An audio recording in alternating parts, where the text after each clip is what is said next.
Welcome to number 14. You're doing really well to get this far. Listen, you don't have to do this all on the first day. I'm just giving you the protocol of how to set up the class and the expectations so that over the first days and weeks of school, you gradually implement each one of these areas. So number 14 is classroom configuration. So in the typical system, Darko is not the typical system. The typical system, which is a frontal model of teaching. I'm standing at the front of the class and children are all facing me. So where's all the focus? On me. And in the frontal model, I'm doing most of the talking, you're doing most of the listening. I'm doing most of the teaching, you're doing most of the listening. I'm here to teach, you're here to learn from me.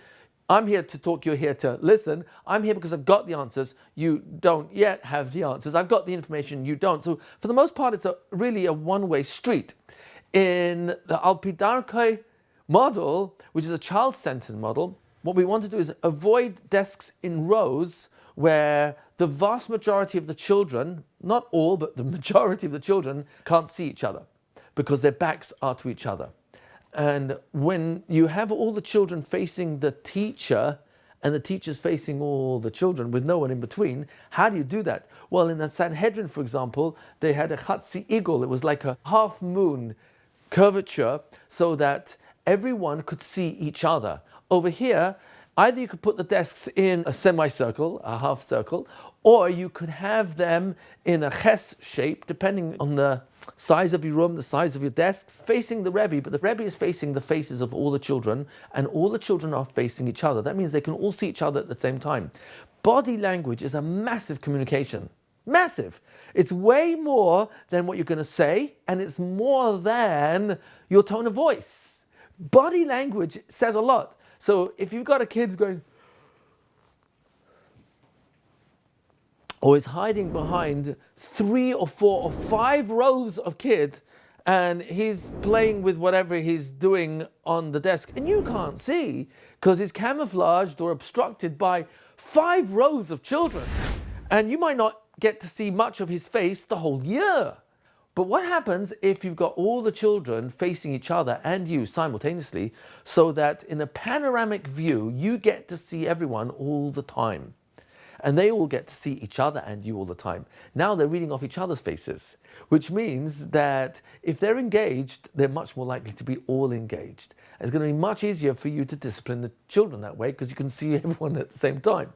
But more importantly, in the period of the class when you would be doing frontal teaching this way, if it's either in a half moon facing you or at the very least in a ches shape, so that the children are, for the most part, really facing each other and you simultaneously, that is going to lend itself much more to collaboration, teamwork, listening to each other, hearing each other, reading off each other's faces and body language. That's much more conducive to a child-centered model. So that's number 1. But number 2 of this is that during work cycle, that's the period of time when the children are working on their own. You're not doing any teaching of the entire group. You're working one-on-one with the kids. You're working in very small groups. So in that period of time, you want the classroom setup to be supporting that model. What's that mean?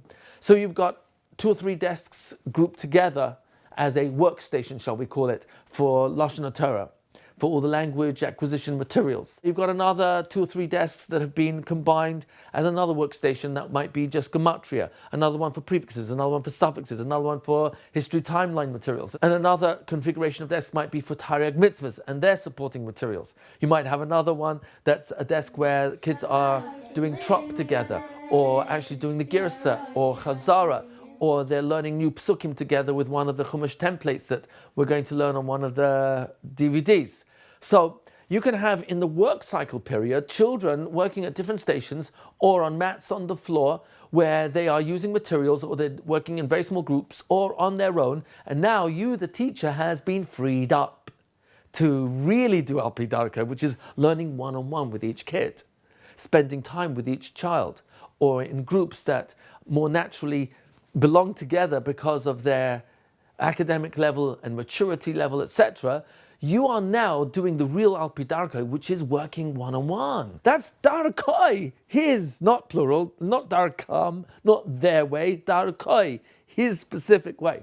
So this is the model that I'm describing in number 14, how you configure the classroom for the frontal part of any lessons that you're giving, where you want, let's say, all the children together to be doing Girsa.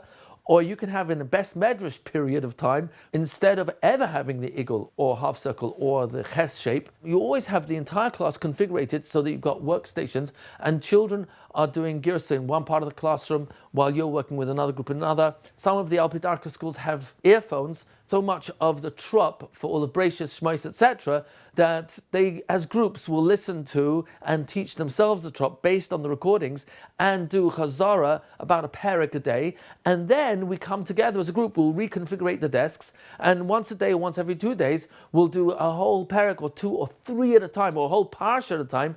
And it's discipline, and it's perseverance, and it's hard work.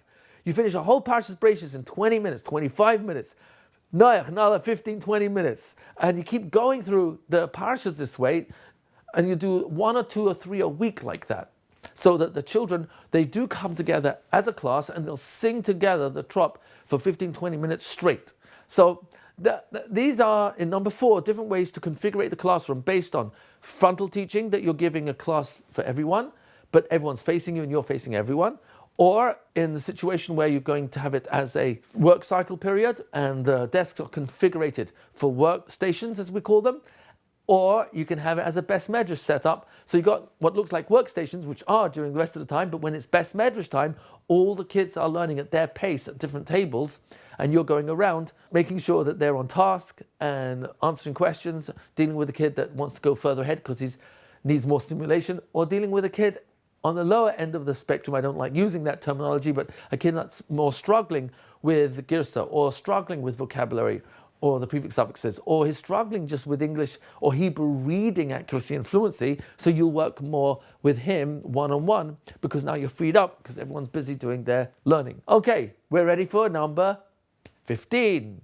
The Tashiro Chair, thinking corner, meditation corner. I'm not sure about the word meditation, it has other connotations nowadays, but essentially the idea is you want to introduce the children to this chair in the room and make sure it's a chair that looks different. It could be an armchair, preferably with a cushion, and inviting, and obviously the most comfortable chair in the entire room, which enables you to slouch somewhat into the chair. And this is the chair you introduce the children, that we call the thinking chair or the Tashiro Chair.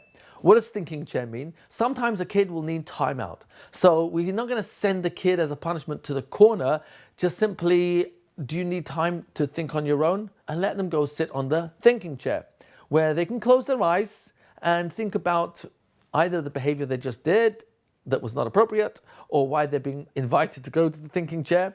Or in some cases, you'll notice a kid that might be wandering around and not choosing any work to do, and you'll ask, Chaim, is everything okay? Yeah, I'm fine. Well, have you found anything to work with? No. Are you looking? No, I'm not really. So when you really want to ask, instead of disciplining the kid, which might be appropriate if he's doing something wrong, but he was really not doing anything wrong, you can ask him, did you have breakfast this morning? No, I rushed out, I was late for the bus. Also, hey, the kid just might be tired because he's hungry. He might be tired because he had a late night. You can ask him, did you have a very late night? Said, yeah, well, I went to my uncle's wedding and got home at 3 o'clock. I said, okay. So that helps understand why the kid is not working right now, or choosing a material off the shelf, or collaborating or cooperating. So it's not a discipline issue. It's simply, how do we help the child realign himself? So would you like to take a snack? Do you want to sit in the thinking chair? You don't have to call it the Tashiro Chair in this particular instance. You'll see in a few moments where we're going to use that term. But right now, let that be a place where the kids could be in front of the library. Let that be a place where the kids can sit, relax, and realign themselves. Rethink what they're doing, what they need to be doing.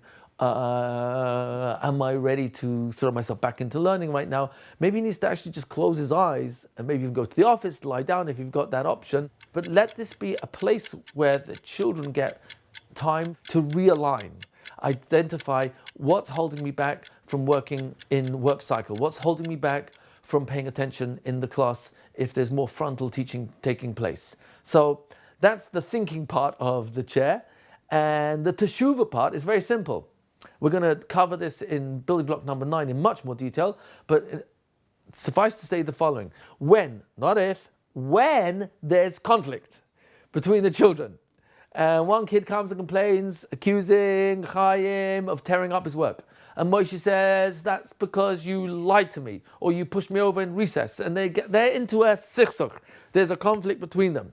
So we're going to talk about, so how do we deal with that in advance? How do we role model scenarios at the beginning of the school year and set up the protocol?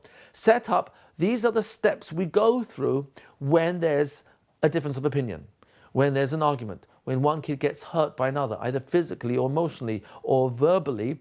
How do we deal with that? So the Tashiro Chair is one of the parts of this formula of how to deal with problems before they come up and as when they come up.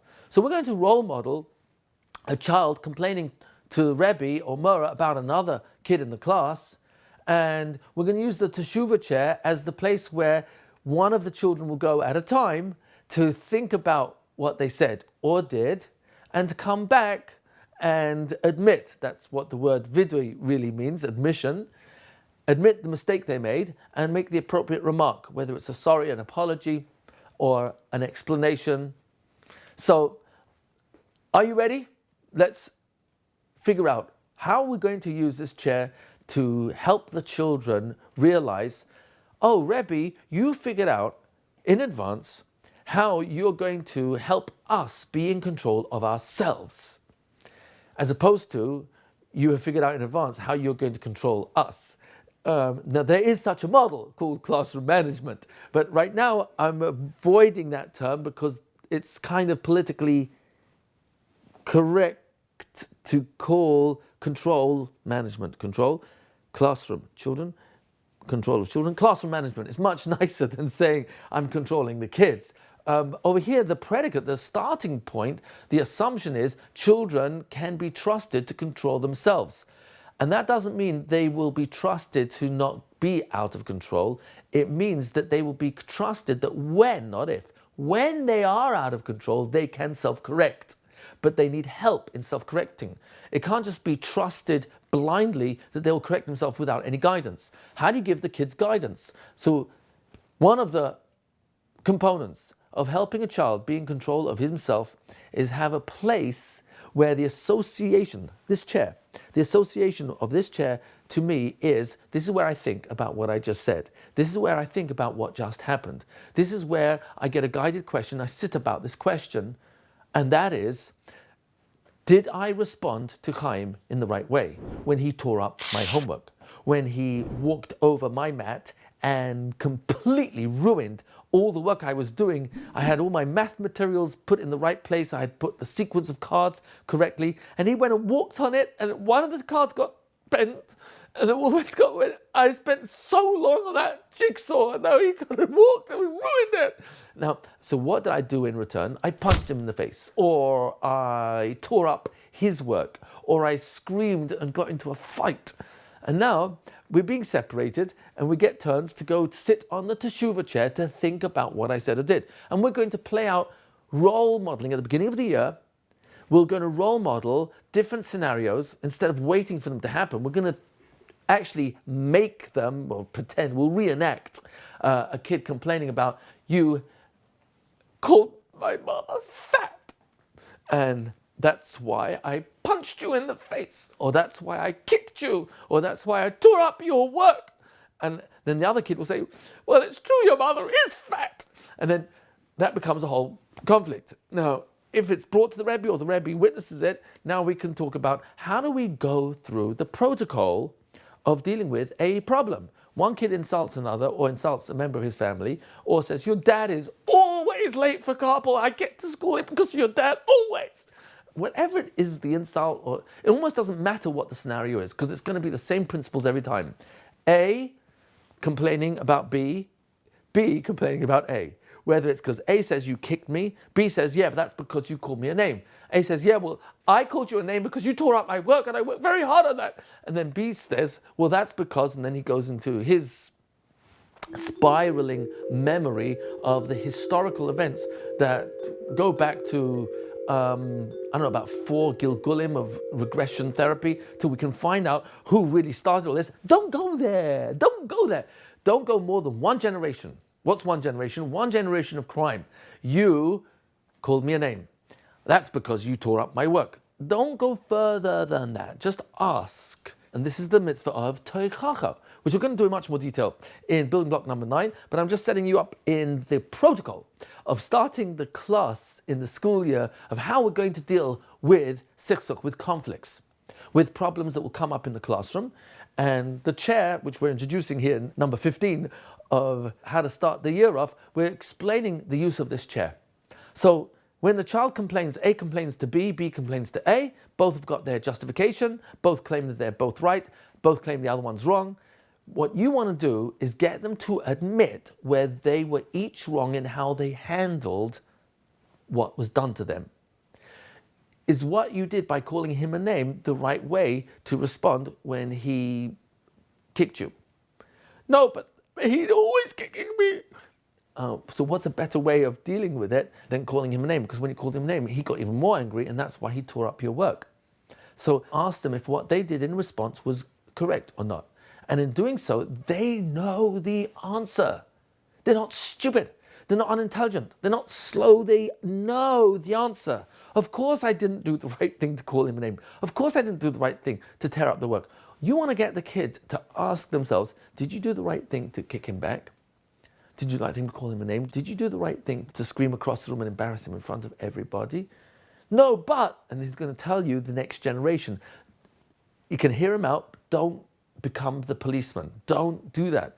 Even if you were witness, according to Moshe Feinstein, you're not allowed to punish if you weren't witness. But even if you were witness to that previous generation of crime, yes, but because you don't want to go there, because this is not a court of Beis Din to try and figure out who's more right and who's more wrong. Because if you go in that direction, you're being sucked into a trap where it's guaranteed dissatisfying results on both ends. Because if you make A right and B really was hurt by A, and then in the mind of A, I'm even more angry. And then in the mind of B, he's lost respect for the teacher who doesn't really know the whole story. And deep down, I hate myself for being so provocative towards A. So it's not worth even going in that spiral downward direction.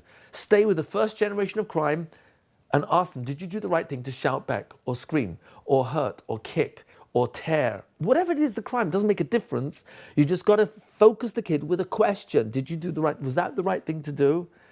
And eventually you get him to, he's already saying in his brain straight away, I know it wasn't right. And if you see he's not ready to say that, do you want to sit in the Tashiro chair for a few moments? Do you want to sit in the thinking chair for a few moments to think about it? So let him cool down then, let him think about it, and you tell me when you're ready to talk about it again. But you don't want to talk about it and analyze. You just want to get a very simple response. What I said was wrong. What I did was wrong. And then apologize. And get the other kid to admit that the way he handled the wrong done to him was not right either. And he gets to apologize. That's all you're looking for. You're looking for the mitzvah of Toichacha, which unfortunately is usually mistranslated as reprimand or rebuke. No, the mitzvah of Toichacha, says Rambam Hilchos Deis, is Chaveri, my friend. Lama asita kacha. Why did you do that? And let him say, because you hit me. And then what should I do? Apologize. If it's true. Is it true that you hit him? Is it true that you called him a name? And get the kid to apologize. So that's the simple protocol. And in building block number 9, we're going to do lots of examples of that so that we act it out with the kids. And you'll give them an actual script. I'll give you some examples. You can give these out to the children to read out. You pushed me in recess. Yeah, that's because you called me a bad name. Well, that's because you said my father always late for carpool. Well, yeah, that's because you kicked me. Well, that's because you tore up my work. Well, that's because you took my snack. Or you said I talk funny. Or you said I walk funny. Or you said my mother is fat. You said I smell. Well, that's because you broke your promise to me. You didn't share your snack when you said you would. Well, that's because you lied to me. And don't You're never going to find out who's more right. But all these type of accusations, don't get stuck on who's right and who's wrong. You're not there to police them. All you want to get them is to do teshuvah. Teshuvah means the way I handled it was not right. What you did may not have been right, but the way I responded was not right, and I'm apologizing for that. And that's where you're going to get the other kid to apologize for the way he handled his response to you. Get them to apologize, and guess what kids are? Kids are amazing. They're not adults, Baruch Hashem. They are so versatile that they are very easily able to forget the wrong done to them. Shake hands, buddies again, and you'll see in recess, they're playing like everyone else together on the same team. Children are extremely able to get back into rapport. We adults have a much better memory for other people's crimes against us, or maybe I should say more accurately, our misinterpretations and our stories in our mind about how you wronged me, but it's only my interpretation or misinterpretation of how you've wronged me. And Natira, one of the Isurei Deraisa, Shalolinter, don't hold a grudge. Don't remember, says Rashi, Natira is a lashon of shmira. You're remembering, you're guarding the negative memories of people that have done things wrong to you. Comes along Chazal, and it's one of the Targum Mythos, is don't remember other people's faults. Don't remember other people's negative comments or behaviors towards you. And in the classroom, part of chinuch is helping the children be in control of themselves. And these are opportunities. They're not there for me to get exasperated. No, I can't take this class. I can't. All this constant conflict drives me nuts. I am so... who made me choose this profession? These are amazing opportunities to help the children become in control of themselves. They'll love you for it. Don't become their policeman. Don't become the judge. Help them stop at the first generation of accusations. And right there, ask, did you do the right thing to call his father fat or always late for couple? No, but it's true. I know it's true, but was it the right thing to say? No, but it was true. Okay, so was it the right thing? Yes or no? No. So if you do the wrong thing, what should you do? He tore up my work. I know. And he shouldn't have done that. We're going to find out in a few moments if he's going to apologize to you for that, because he really does owe you an apology. Do you agree? Yes. Okay. We'll see if there's some way he can fix that. But in the meantime, did you do the right thing to call his father always late for carpool or his mum fat? No. So what should you do? I don't know. Do you want a couple minutes on the thinking chair, the teshuvah chair? He knows what it's for. He knows exactly what it's for him to realign himself with what's right. And to come back when he's ready, I'll be Darko, when he's ready, to say sorry. Because if I force it out of him, Moshe, if you don't say sorry, I'm going to take marks off your prize. I'm going to take off time from recess. So now, if he says sorry, why is he saying sorry? Because he's moida in his mind to the wrong he did, or to avoid some other discipline. It's got to be real. And for it to be real, it has to be chosen. For it to be chosen, it has to be teshuvah from the inside out, not outside in. And so the teshuvah chair is for him to think about it. So that when he's ready, he'll come and say, okay, I'm ready to say sorry to Chaim.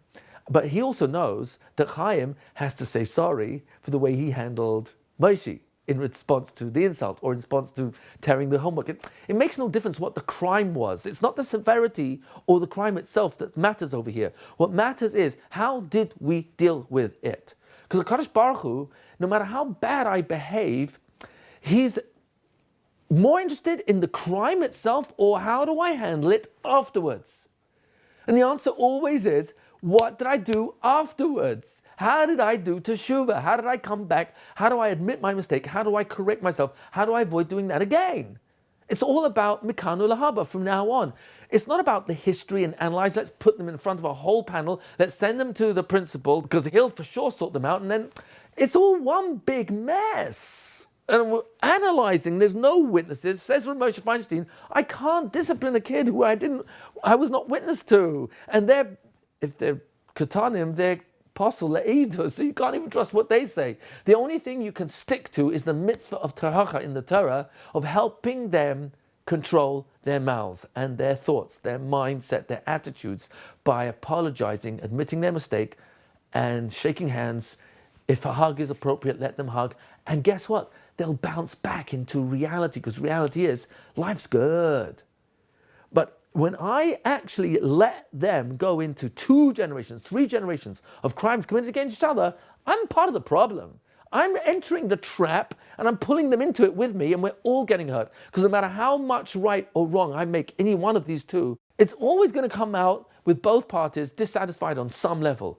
One might be more angry because the punishment is on him, but the other one will be losing respect for me, the teacher, for having punished one kid more than the other, knowing that he was the one who started it and really provoked him.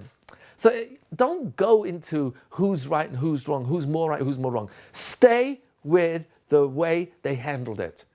And if you stay with that, that's the mitzvah tochacha. My friend, lama asita kacha, why did you do that? Let them apologize. Let them say sorry. Let them give an explanation. Let them explain that it was a misunderstanding or that you've got the wrong guy. Give them a chance to talk. And in the talking, then ask them, did they do the right thing? They know the answer, especially if you're going to role play this in advance at the beginning of the year. You're going to come up with almost every example. We'll give you them in building block number 9 in Mythos. We're going to come up with almost every typical example that comes up during the class, in recess, during transition, going on the bus, off the bus, that you can come up with, and just role model between each other with the children in the class. We'll pretend to be Chaim and Moshe. And you just fill in the blanks. There's so many complaints that the kids can have. You called me stupid, right? Great. So happens all the time. It's not what you did that's so bad. It's how you then handled it. And now we just get the apology, shake hands, move on.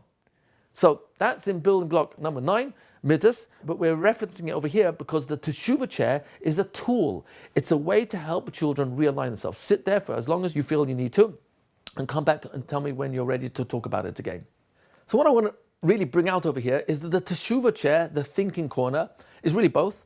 And that if someone's sitting on the Tashiro Chair, it doesn't mean they did a chet or an aveira just now, because it plays both roles. It's a little bit like the Mizbeach, where the korban oila and the korban chatos, you couldn't tell between the two because they were brought on the same place. So people watching wouldn't necessarily know that the owner had done a chet. Maybe he's bringing a korban oila instead of a chet. So over here, we've got a dual purpose for the chair. So it's not shut that every time a kid is sitting there, oh look, he must have done a veira because now he's doing teshuva, right? It's a thinking chair too. So in that context, there can be moments when a child is like so mentally exhausted from working like an hour and a half, 2 hours straight, or doing a lot of girsa, and he's finished 2 or 3 prokim of chazara on his own or with a small group, and he just simply wants to relax for a few minutes.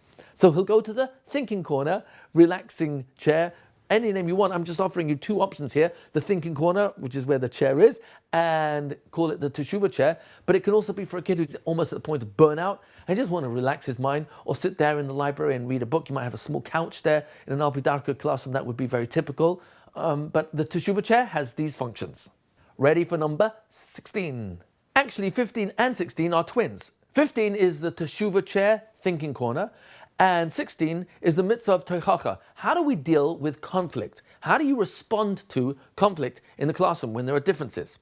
So I'm going to be really putting these 2 together because they are twins. So now in describing the mitzvah of tochacha, my friend, why did you say that? Why did you do that? And give each other a chance to explain their reason, or apologize, or explain the misunderstanding. Or it actually wasn't me, you're mixing me up with whoever else. So that's really number 16, the mitzvah of tochacha. And it's really the twin to number 15, which is the Teshuvah Chair, which is it's a tool for enabling children to come to the conclusion of how I'm going to change myself, because I've thought about what I said and it wasn't right.